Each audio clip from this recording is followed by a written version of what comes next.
Mango juice చేస్తున్నానండి.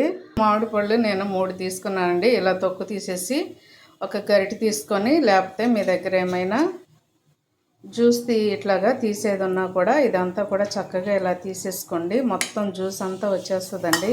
So గిన్నెలోకి చూడండి, ఇట్లాగా మొత్తం కూడా జ్యూస్ వచ్చేసింది.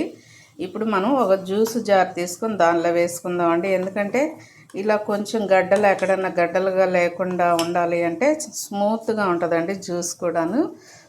చూడండి, నేను జార్లో వేసేసుకున్నానండి. ఇది జ్యూస్ జార్లో నేను అలాగే కొంచెం ఐస్ క్యూబ్స్ వేస్తున్నానండి. అలాగే షుగర్ కూడా కొంచెం వేస్తున్నానండి. ఎందుకంటే కొంచెం పులుపున్నా కూడా దీనిలో పోయిద్ది. కొంచెమే వేస్తున్నాను చూడండి. సో దీనిలో వేసేస్తున్నాను. ఇప్పుడు మిక్సీ పట్టుకొని వస్తానండి.